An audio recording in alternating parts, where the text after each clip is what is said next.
Ada sih, waktu itu saya punya reseller sampai ke Malaysia. Saya waktu itu punya reseller di Jakarta, dia sampai ke Malaysia. Karena saya waktu itu dikasih sama dia tagnya gitu loh, ke sana gitu ya. Kan kalau dulu kata papa saya, yang daging sate Padang itu cuma 2 di Lampung ini. Papa saya sama siapa gitu ya, daging sate Padang. Kalau sekarang kan kita buka aja di GoFood sate Padang, banyak banget kan. Nah, salah satunya selain kita menjaga kualitas produk, satu kita ya ada pilihan kita ya inovasi lah gitu. Jadi waktu itu yang kita surprise banget waktu itu Gubernur Lampung ya, Pak Rido itu dia waktu itu pesan ke kita itu sama dia menjabat tuh alhamdulillah pesan terus gitu kan. Terus tuh yang Gubernur kedua Pak Ridho juga iya ternyata pesan juga gitu. Dan alhamdulillah ini Gubernur Mirza pesan juga. Itu juga pernah dulu itu kunjungan Pak Jokowi juga kita pernah juga waktu itu. Jadi tapi kita dibawa sama tukang catering.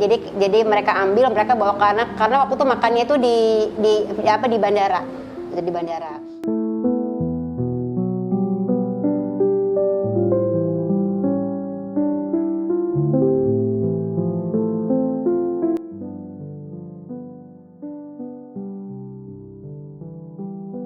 Assalamualaikum warahmatullahi wabarakatuh. Nama saya Eni Yuliana, pemilik dari Sate Padang Sidi. Saat ini kami mempunyai 2 cabang. Yang pertama di Jalan Hayam Muruk nomor 161 Kampung Sawah dekat Pasar Tugu. Dan yang kedua di Jalan Pagar Alam nomor 45 Kedaton. Sebelumnya saya karyawan swasta di salah satu usaha retail terbesar di Indonesia, waktu itu PT Matahari Putra Primat Tbk sebagai supervisor. Awalnya saya kerja, sudah gitu karena usaha orang tua saya ini tidak ada yang melanjutkan usahanya, jadi saya berbalik mengelola usaha sendiri. Dari tahun 2001, tahun 2001 setelah saya lulus kuliah, terus saya lulusan Fakultas Pertanian Universitas Lampung. Ini sarjana pertanian saya. Ya, sebenarnya ini terlanjur basah ya. Awalnya memang kalau dari dulu sih memang pengennya kerja swasta, karena kan memang orang tua saya itu pedagang, tapi orang tua saya itu tidak mau anaknya jadi pedagang gitu loh. Jadi memang menurut orang tua saya itu kalau dagang makanan itu emang capek gitu. Menurut orang, jadi anak-anak dari kami, saya 5 bersaudara, semua tuh nggak ada yang boleh usaha dagang sama orang tua saya. Jadi orang tua saya tuh hanya tugasnya kuliah, jadi pegawai kantoran, itu almarhum mama saya seperti itu kan. Tapi seiring berjalannya dan waktu, setelah saya sudah memiliki keluarga kan, memiliki anak, rasanya untuk bekerja itu meninggalkan anak tuh lama-lama tambah berat ya. Waktu itu pas anak saya juga banyak anak saya punya anak 2 ya. Itu waktu itu udah mulai komplain, kata dia, ayah kerja terus, bunda kerja terus. Tuh akhirnya saya memutuskan ya udah deh, salah satu ada yang berhenti bekerja, saya berhenti bekerja, terus saya melanjutkan usaha orang tua saya. Karena memang awalnya sih saya itu melanjutkan usaha orang tua saya karena memang banyak ya, karena saya nggak mau, waktu itu saya kehilangan ibu saya, terus itu ayah saya sempat drop waktu itu kehilangan ibu saya, terus tuh tambah lagi ayah saya itu kan biasa dari bujangnya dia tuh dagang. Nah, jadi begitu kehilangan ibu saya, terus dia berhenti dagang, dia justru tuh dia tuh nggak ada kegiatan gitu lah. Akhirnya udah saya pikir saya ngelanjutin aja usaha orang tua saya. Ya bener-bener waktu itu luar biasa, agak ya sedih. Akhirnya saya bilang sama suami juga bilang, yaudah deh kita salah satu ada yang ngalah aja gitu loh. Karena memang masa pertumbuhan anak-anak itu kan nggak akan terulang kalau seperti itu. Jadi sebenarnya waktu itu saya juga berat ya, untuk berhenti bekerja itu berat juga kemarin. Cuman ya itu ada yang lebih berat lah, anak-anak gitu loh. Jadi yang bertahan oleh anak-anak, saya pikir saya sudah menghabiskan banyak waktu juga untuk bekerja di luar. Akhirnya saya memutuskan untuk udah deh, saya sama anak-anak aja gitu. Apalagi sekarang anak sudah besar, justru saya merasa bersyukur. Saya udah banyak waktu saya buat anak-anak. Orang tua saya orang Padang, cuman kalau saya kebetulan lahirnya di Lampung. Ya, jadi sate Padang ini dulu awal dari kakek saya. Terus ke papa saya, orang tua saya, dan ke saya gitu. Jadi saya ini udah turun gitu. Jadi sekitar tahun 70-an lah. Papa saya tuh udah mulai merintis, kakek saya dan papa saya tuh udah mulai merintis usaha ini gitu loh. Jadi mungkin sudah sekitar 55 tahun. Ya alhamdulillah pelanggan-pelanggan kami ini alhamdulillah masih banyak yang loyal gitu loh. Jadi itulah yang sempat sih memang ada rasa apa ya waktu pertama saya mengelola usaha ini kan. Tadi kan awalnya ayah saya tuh kan di Bambu Kuning ya, di Bambu Kuning kan di kaki lima, ada di kaki lima. Terus pas saya usaha pegang, saya bilang Pak, kita jadi kaki lima lagi. Saya bahkan karena papa kan udah mungkin udah nggak ini lagi. Saya bahkan papa saya umurnya sudah 78 ya kalau sekarang. Aku tuh pasti udah masuk 70. Saya bilang papa istirahat aja deh, tetap usaha, tapi papa di belakang layar aja gitu loh menurut saya. Jadi nggak usah jauh-jauh dorong gerobak segala macam gitu. Tapi walaupun papa saya tuh dorong gerobak kaki lima, tapi emang aku tuh sudah banyak banget pelanggannya. Jadi udah termasuk yang kita tuh dari zaman papa saya tuh udah sering mengisi acara-acara nikahan, udah sering dulu itu. Hotel tuh udah sering, udah banyak gitu loh. Jadi kalau orang bilang termasuk papa saya tuh dagangnya sore sampai malam gitu loh. Tapi setelah saya pegang, saya mencoba merubah. Jadi sekitar berapa tahun, mungkin sekitar 5 tahun ini kita udah mulai mencoba buka pagi gitu. Karena pangsa pasarnya ada, terutama di online ya. Di online gitu kan, yang memudahkan sate padang Sidik ini kan karena waktu pas zaman saya pegang itu kita udah mulai ada online ya. Dulu papa saya tuh sempat khawatir karena kan dulu dari pasar pindah ke sini kan lumayan jauh kata papa saya, apa nanti susah gitu kan, tapi saya bilang ya udah nggak apa-apa deh Pak, kita usaha aja, nanti kita mulai gitu, nggak apa-apa kalau terus-terusan di kaki lima nanti ini saya bilang kayak gitu, nanti kita untuk kedepannya ini saya bilang kayak gitu, Papa kan butuh istirahat gitu loh, nggak selamanya kita harus jadi pedagang kaki lima, waktu saya bilang kayak gitu. Akhirnya kita waktu itu dimudahkan dengan ada waktu itu udah mulai GoFood ya, terus itu alhamdulillahnya ini masya Allahnya pelanggan kita tuh loyal ya. Jadi mereka itu foto disebar. Waktu itu emang kan Instagram ini kan udah mulai sekitar mungkin 8 tahunan ya. Instagram itu lagi mulai tuh waktu itu. Justru saya itu nggak punya Instagram tadi awalnya. Jadi saya tuh ingat banget, saya tuh endorse Siger Foodies.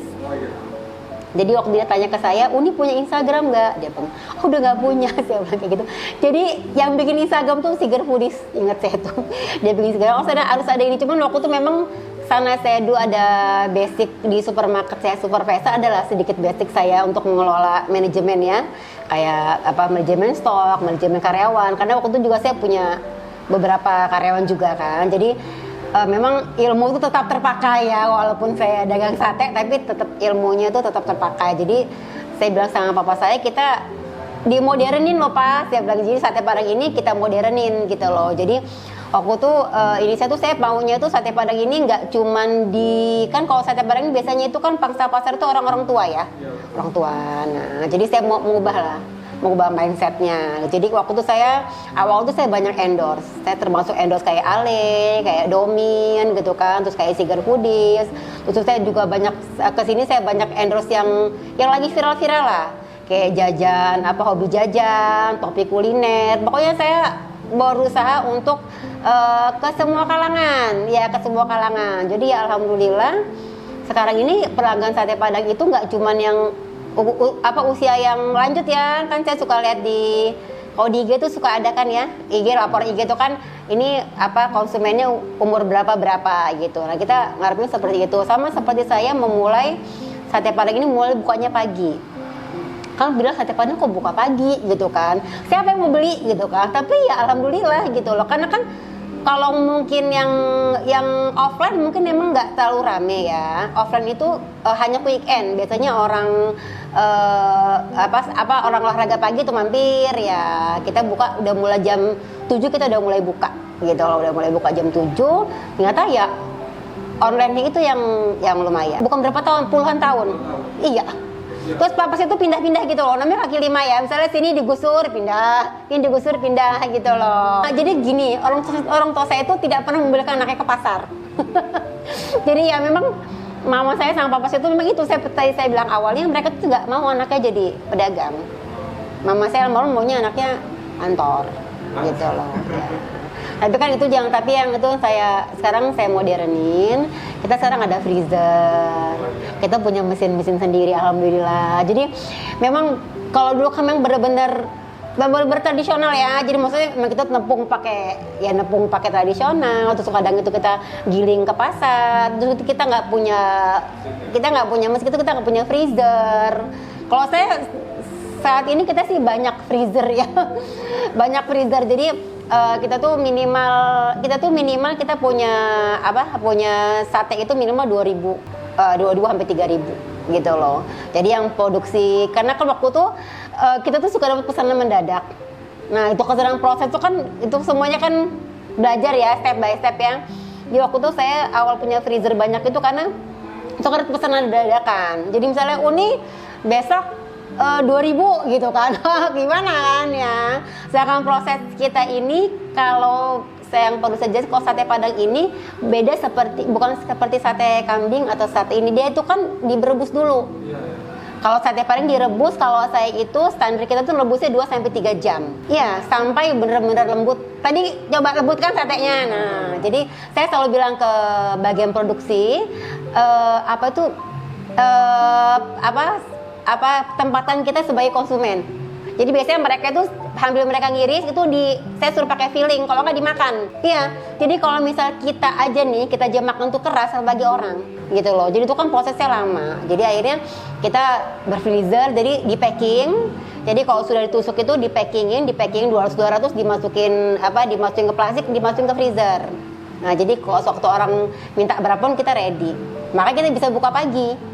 Ya, kita bisa bagi. Jadi kan di packing dikasih cap, dikasih kan.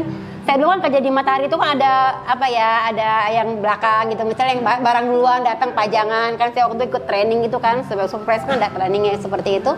Jadi itu juga anak-anak jadi dikasih label, ditempel label. Jadi mana yang duluan. Nah, yang belakangan ditumpuk berdasarkan tanggal pembuatan. Ya, dulu sih papa itu cuma bilang, papa ini maunya kalau papa udah nggak ada, sate Padang ini tetap ada loh. Karena kan emang alhamdulillah papa saya tuh orangnya tuh humble gitu ya. Jadi sering banget orang kesini pasti nanya, Pak CD-nya masih ada, Uni masih.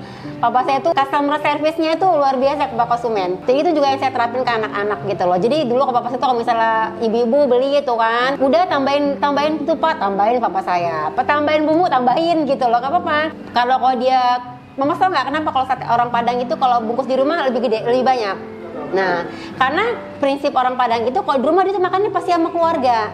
Memang porsinya biasanya dibanyakin gitu loh. Jadi saya juga tahu dari papa saya kayak gitu. Jadi kalau papa saya itu yang penting untungnya nggak banyak, tapi dia lebih banyak gitu loh. Maksudnya gini, kita ambil untung 1.000, lakunya cuma 100. Dan kita ngambil untungnya 500, tapi lakunya 200-300 gitu loh, gitu kan. Ya alhamdulillah di sini kalau misalnya ada yang sampai saya ini langganan sate Padang Uni ini dari ayah saya loh Un. Malah dia bilang, dari kakek saya loh Un. Malah justru lucu, dulu ada 3 orang datang, bapaknya, anaknya, dan anaknya. Jadi bapak itu bilang ini, dari saya langganan sate Padang, saya, anak saya, sampai cucu saya Un. Dia bilang itu datang itu kan saya tuh suatu kebanggaan ya. Lucunya itu banyak yang bilang, kalau kurang sehat, makan sate Padang Uni aja, kata dia gitu. Karena emang bumbu kita tuh kan rempah-rempahnya banyak.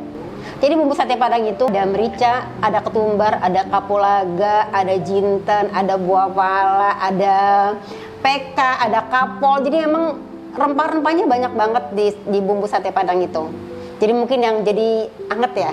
Kata orang kalau misalnya yang gak enak badan tuh udah deh makan sate Padang CD aja katanya. Tuh banyak sepertinya kayak gitu, lagi gak enak badan nih Un, kata dia gitu. Pas kalau saya lagi gak enak badan mau makan sate Padang aja. Ya memang saya pikir memang rempah-rempahnya banyak banget. Itu mungkin yang ngebedain kita gitu loh, dari kita sama yang lain. Kalau kita lihat di Google atau rating di itu kan banyak ya yang bilang tuh full kayak rempah gitu. Jadi bumbunya itu rempah. Lagi kita emang semuanya juga kita mencoba kita kelola sendiri ya, sama kayak kita bumbunya kita giling sendiri Mas. Ya setelah proses akhirnya saya memutuskan untuk udah deh kita beli aja mesinnya gitu loh, karena kan yang jelas lebih higienis mesinnya. Terus itu kita juga bisa, karena kita pernah beberapa kali itu banyak orderan. Kalau kita tergantung sama orang, kalau kita geling di pasar atau apa kan nggak ini ya, nggak fleksibel. Kalau kita punya mesin sendiri, kapanpun kita butuh kita tinggal, ya kita mau giling cabai tinggal giling bumbu-bumbu. Kan kalau sate padang ini kan, sate padang sidi ini direbusnya pakai bumbu. Ya pakai bumbu rempah-rempah tuh, pakai laos, jahe, terus itu dikeprek serai, kasih daun kunyit, kasih daun jeruk. Itu supaya menghilangkan bau amisnya. Nah, itu kan direbus. Nanti setelah dipotong, dia nanti dikasih bumbu lagi. Rempah-rempah lagi bumbunya itu. Banyak banget gitu loh. Makanya kalau orang ibu hamil itu aman lah makan sate padang itu. Karena kan sudah direbusnya itu lama. Nah, sama kita kan sekarang ada sate ayam. Ya ada sate ayam tapi sate padang tapi daging ayam. Karena konsumen itu ya gitu, karena konsumennya kan udah nggak makan sapi ya. Banyak beberapa yang karena usia kan pelanggan papa ini kan banyak yang udah ini. Ya ada mereka tuh saya lihat kok dia beli ketupat sama bumbunya aja. Iya loh udah nggak makan daging sapi lagi. Dia bilang kayak gitu. Terus saya bilang kok daging ayam makan? Saya bilang gitu. Oh masih daging. Akhirnya saya coba deh. Saya coba. Tapi saya trial dulu kan. Sebelum ngasih ke konsumen kita trial dulu dong gitu loh. Makanya saya mau pengolahan sate ayam ini sama seperti kayak sapi gitu loh. Jadi tetap kita ngerebusnya tetap pakai rempah-rempah sama, tuh bumbunya juga sama. Cuma terus akhirnya kita coba. Tapi biasanya saya gini, saya tuh setiap ngeluarin produk baru itu pasti endorse. Saya pasti endorse. Jadi untuk kan kita ini produk baru ini kan walaupun kita sudah dibilang sudah lama ya, tapi kita kan tetap loh harus gitu kan. Jadi waktu itu saya endorse Kuliner Lampung, itu beres itu langsung naik penjualannya kan. Kita kan jadi kan biasanya sate itu kan sapi ya, sate ayam tuh banyak responnya luar biasa gitu. Ternyata sampai sate juga masih bagus responnya gitu, karena memang ternyata kayak anak-anak gitu. Anak itu kan agak susah kalau makan daging ya. Jadi kan mereka banyak juga kita dapat testimoni dari pelanggan yang ternyata sate padang si daging ayam tuh enak gitu loh, mereka bilang. Iya, kata papa saya tuh dulu saya sempat, karena kan saya diskusi sama papa saya ya, nggak apa-apa dicoba aja kata papa saya gitu kan. Walaupun sebenarnya sih papa itu belum pernah ada kata papa kayak gitu kan, coba aja gitu kan. Akhirnya kita coba ya sampai sekarang ya dia penjualannya ya bagus, sampai sekarang ya masih ribuan juga. Nah ketiga ini dia kan gitu, karena memang banyak yang pas mereka, karena kemudian kalau puasa itu kita libur lumayan lama ya, lebaran tuh libur lumayan lama biasanya 5-6 hari gitu kan. Jadi kadang-kadang pas mereka tuh pas mepet waktu mereka juga harus pulang ke kotanya masing-masing. Akhirnya saya pikir juga kenapa nggak saya bikin frozen gitu. Akhirnya saya tanya lah kan kayak saya ikut beberapa UKM dinas ya. Kalau bikin frozen itu gimana sih prosedurnya? Saya bilang gitu, oh ini loh kalau frozen itu dia harus ada izin Balai POM gitu. Kita nggak bisa sembarangan bikin Balai POM gitu loh. Alhamdulillah saya kemarin dapat dapat informasi untuk urus Balai POM, jadi saya urus Balai POM gitu loh. Jadi prosesnya sate ini setelah ditusuk itu ujungnya digunting gitu loh, dimasukin ke vakum, terus itu di vakum sama bumbunya juga seperti itu. Kita udah trial berapa kali tahannya berapa lama gitu, dalam kondisi beku tuh berapa lama sih dia di perjalanan ini. Saya juga banyak minta testimoni ke orang kan.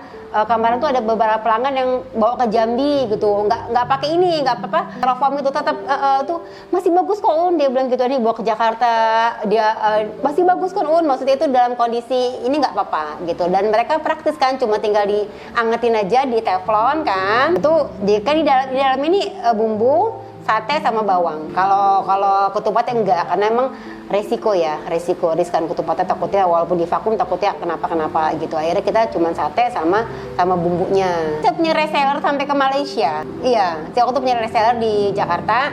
Dia sampai ke Malaysia, karena saya waktu tuh dikasih sama dia tagnya gitu loh, kesana gitu ya, aman lah gitu. Kalau di freezer 3 bulan, karena dia expirednya 3 bulan. Sate sih kalau di vakumnya kan kita juga pakai vakum yang ini loh mas, vakum yang kayak mesin itu ya gitu loh pak, vakumnya. Jadi daya hisapnya lebih bagus. Yang kalau bang dari zaman dulu papa saya dulu tuh udah banyak yang pesan sebenarnya kan, dinas segala macam. Cuman waktu itu yang kita surprise banget waktu itu Gubernur Lampung ya, Pak Rido itu dia waktu itu pesan ke kita itu, sama dia menjabat tuh alhamdulillah pesan terus gitu kan.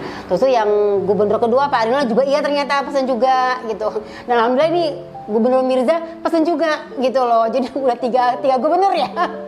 Ya alhamdulillah kebetulan mereka cocok seleranya. pas Guru Mirza ini ada pas dia pindah rumah, buka puasa, sudah gitu ada acara yang tablik akbar pernah kan, sudah itu kemarin ada Ustadz Abdul Somad ya, Somad datang, kita salah satu menunya lah. Itu juga pernah dulu itu kunjungan Pak Jokowi juga kita pernah juga waktu itu. Jadi tapi kita dibawa sama tukang catering. Jadi mereka ambil, mereka bawa karena waktu itu makannya itu di bandara. Di bandara.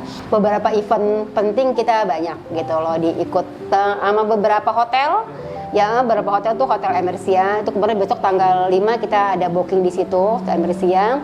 Kayak dinas-dinas itu seperti rumah sakit umum, terus itu PMI, Indomarko, yang sering banget tuh Honda gitu loh. Mereka tuh Kimia Farma. Mereka tuh biasanya sih kalau event-event lembur tuh kan mereka pesan buat karyawannya gitu, misalnya ya 50 bungkus sampai 30 bungkus sering. Makanya kenapa kita tuh ready-nya banyak ya karena seperti itu. Jadi suka kan itu mereka tuh suka dadakan karena dia pikir ini pasti ada tuh. Nggak sama karyawan sama perlengkapan dari kita. Jadi berikut sama pelayanan loh. Jadi full service gitu loh. Jadi kalau 2000 tusuk itu full service, jadi semuanya dari kita. Biasanya kalau di pesta-pesta itu kan dia dibagi-bagi gitu kan, dibagi-bagi 5-5 gitu. Jadi kan supaya jadi si ruang yang punya pesta itu nggak usah pusing dia. Jadi kita full service gitu. Iya, kita sering sih alhamdulillah sih. Hampir semua hotel di Bandar Lampung ini kayaknya sudah sih. Kalau yang besar-besar sih kayaknya sudah. Ya Novotel yang paling besar ya. Kalau karyawannya manajemennya 3, produksinya 7. Produksi 7 di outlet 8 ya. Yang mungkin sekitar itulah 17-18 lah ya. Awalnya cuma 2 orang. Awalnya 2 orang. Jadi awal merintis ya semua jadi semuanya apa kata orang itu? Maksudnya ada presetannya tuh loh, semua dikerjain. Manajer maksudnya semuanya dikerjain, kita semua ngerjain gitu loh. Dulu kan awal-awalnya kan semua kita ngerjain gitu. Awal merintis kita semua ngerjain tuh. Pas kesini-sininya kan kita udah bisa melepas gitu kan. Memang sebenarnya kalau resep ini kan udah saya bakukan sih. Resep udah saya bakukan, jadi kita ini udah programasi gitu loh. Jadi udah saya serahkan kepada karyawan, kan ada kepala produksinya. CD itu nama gelar ayah saya. Jadi di Padang itu ada papas itu gelarnya CD. Jadi jadilah sate Padang CD. Papas itu nama Pak Herman, papasnya Pak Herman itu Herman CD namanya. Gelarnya jadilah sate Padang CD. Orang pada bilang CD itu gelar orang Lampung ya. Ternyata di Padang itu ada, saya juga baru tahu. Karena kan saya walaupun orang Padang, tapi saya kan nggak ini gitu loh. Lahiran saya tuh di Lampung, bukan di Padang. Jam 6 pagi, ya jam 6 pagi itu, karena kan proses ngisi ketupat, ngerebus daging, kan kalau daging itu kita rebusnya 2-3 jam. Ketupat juga kita masaknya itu sekitar 4 jam ketupat. Kan kita tuh masak ratusan ya, ketupat tuh ratusan. Itu nusuk sate segala macam. Biasanya sih anak-anak itu jam 2:30 sudah selesai. Kalau di tempat mulai pagi jam 7. Karena kan kita kan yang ada yang ini kan kalau yang sate kan kita selalu ready. Sate bumbu kan selalu ready gitu loh. Jadi kan yang ada yang kan kita taruh di freezer. Jadi kalau yang pagi ini kan dia yang bumbu yang sate yang dari freezer. Jadi itu yang kita manfaatin, makanya kita bisa bukanya pagi, makanya stoknya banyak itu. Jadi yang untuk yang hari ini buat besok gitu loh. Ya misalnya buat stoknya. Kalau sih maunya sate Padang tetap ada ya, seperti harapan orang-orang kalau kata mereka sih. Jadi saya pokoknya sate Padang tetap ada, sebenarnya tetap ada. Kalaupun nanti saya mungkin ada yang melanjutkan gitu loh. Jadi kita pengen ya tetap jadi legend lah gitu loh. Mungkin bisa nggak 50, mungkin bisa 100 tahun, mungkin bisa kembali. Makanya itu saya juga, makanya kenapa tuh resep itu saya bakukan. Jadi orang tuh nggak tergantung ke sama sayanya. Jadi semuanya itu bisa. Karena kemarin kan rezeki mah gak kemana-mana ya, misalkan saya orang pada bilang ini gak takut resepnya dikasih ke karyawan. Oh enggak, saya bilang ngapain saya takut, saya bilang kayak gitu. Kan ada yang bilang, ada juga beberapa yang itu sama sekali nggak mau kan, jadi semua dia yang ngerjain. Tapi kalau kita semua ngerjain, kapan kita mau berkembangnya gitu kan? Kita kan juga butuh pikiran, terus butuh pengembangan gitu. Kalau kita berkutak-kutak di produksi aja ya kapan ini gitu loh. Kita kasih kepercayaan lah buat karyawan kita, buat rekan-rekan kerja kita gitu kan, rekan lah, bukan karyawan, rekan-rekan kerja kita kan, kita kan ini sama-sama gitu. Semua saya ajarin. Yang pertama tuh gak boleh baper kayaknya ya. Baper. Jadi kan memang kalau beda kita karyawan sama pedagang itu kan beda. Kalau pedagang itu, kalau karyawan kan dia udah pasti ya, pasti segitu, misalnya gajinya tanggal 1 segitu gajinya. Kalau dagang ini nggak seperti itu, bisa aja hari ini kita ramai, besok kita bisa sepi gitu loh. Jadi kalau misalnya itu juga, tapi semuanya butuh proses ya. Dulu juga saya kerasa kok hari ini ramai, besok sepi gitu. Tapi untuk dagang makanan kan, jadi tapi dari situ kita banyak belajar gimana kita jaga strategi stok, gimana kita ya kan kita jadi belajar oh stok ini kita artinya stoknya kita bisa lihat nih misalnya tanggal 1 sampai sekian yang minggu pertama kita stoknya banyak gitu kan, bumbunya banyak atau apa gitu kan. Jadi emang banyak belajar ya, maksudnya terus banyak bersabar kali ya. Kalau kita punya usaha sendiri kan kita menggaji karyawan ya, menggaji orang, kita bekerja sama dengan orang-orang gitu. Nanti kita harus banyak berlapang-lapang lah ya. Bahwa ini usaha ini kita nggak bisa sendiri. Beda kalau kita punya bawahan, kita akan jadi perusahaan. Walaupun apa-apa ya kita nggak tahu menjawab sama mereka gitu, itu bukan usaha kita gitu. Kita punya usaha sendiri kan kita harus menjaga gimana supaya tetap harmonis hubungannya gitu kan. Karena kalau saya selalu bilang sama anak-anak, saya tidak pernah melarang kalian mau kerja tempat lain, mau kuliah atau apa, nggak pernah melarang. Carilah yang terbaik menurut versi kalian. Tapi saya maunya dimanapun kita pasti akan ketemu gitu. Jadi saya maunya ya kita tetap baik-baik gitu. Misalnya mau resign nggak apa-apa, terserah nggak apa-apa. Saya banget bilang aja. Misalnya jangan sampai setelah kita kerjasama tiba-tiba di luar ngomongin yang enggak gitu. Tetap jaga hubungan baik gitu, jangan seperti itu. Dan kembali kalau usaha itu otaknya terus bekerja. Nah itu benar-benar misalnya nih kita nih kalau punya sesuatu, jadi kita selalu mikir setiap hari. Misalnya ini strateginya apa nih? Misalnya hari ini gimana kita ikut promo apa? Maksudnya selalu kerja gitu loh otaknya gitu loh. Jadi gimana sih? Karena kita memikirkan di balik usaha kita ini ya ada banyak yang harus kita tanggung. Misalnya kayak karyawan, keluarganya karyawan gitu. Kita pikir juga ya mereka juga ada yang sedikit kan saya banyak yang dekat juga sama mereka ada yang menanggung keluarga gitu kan, ada yang memang bahkan ada yang tulang punggung keluarga gitu. Jadi saya juga kalau kita mau ambil tindakan kita mikir-mikir, sama kayak waktu pas saya COVID itu kan sempat mikir gitu kan, tapi alhamdulillah ternyata tidak terjadi gitu lah. Jadi emang bener-bener kalau kata ikan 10 pintu rezeki 9-nya berdagang ya. Dan saya juga menetapkan ke anak-anak ini nggak cuma dunia loh kita ini gitu. Kita ini nggak cuma dunia. Jadi saya selalu selipin anak-anak tugas utama kita tuh ya beribadah gitu. Di sini ada musola, di ruang produksi ada musola. Saya selalu mengingatkan ke anak-anak, salah satunya kita ada kajian setiap hari Senin gitu loh. Jadi belajarlah ilmu agama gitu loh. Jadi jangan hanya bekerja, saya bilang gitu. Jadi belajar. Yang belum bisa ngaji, belajar ngaji. Belajar bacaan sholat. Saya selalu bilang sama, kita mendatangkan ustadz ya, kita mendatangkan ustadz gitu, belajar. Karena itu kita kalau kerja terus nanti kita nggak imbang ya.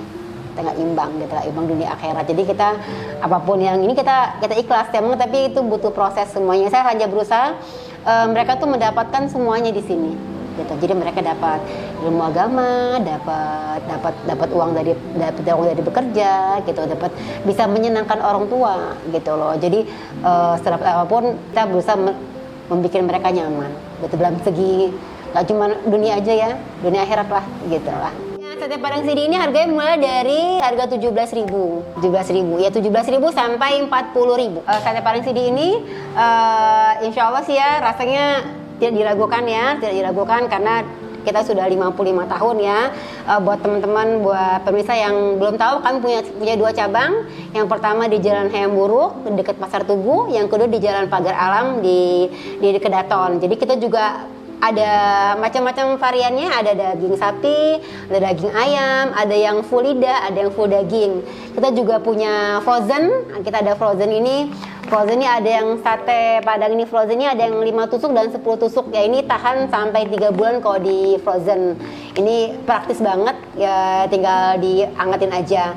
Kita juga punya rendang CD, ini bisa dipakai buat lauk. Oh ya, sate Padang CD juga melayani berbagai pesanan. Jadi untuk acara pernikahan, acara khitanan, atau acara wisuda. Jadi kami menyediakan untuk berikut dengan kru kami untuk melayani semua apapun acara Anda sekalian gitu. Dan jangan khawatir, kita ini insya Allah sudah dipakai sama kayak gubernur gitu kan. Terus instansi besar udah pakai sate Padang CD, insya Allah rasanya dijamin. Kita kita juga ada di aplikasi online, namanya Sate Padang CD, itu ada di aplikasi GoFood, ada di aplikasi GrabFood dan aplikasi Shopee Food. Kita juga ada di Instagram dan TikTok. Instagramnya Sate Padang CD, TikToknya juga Sate Padang CD.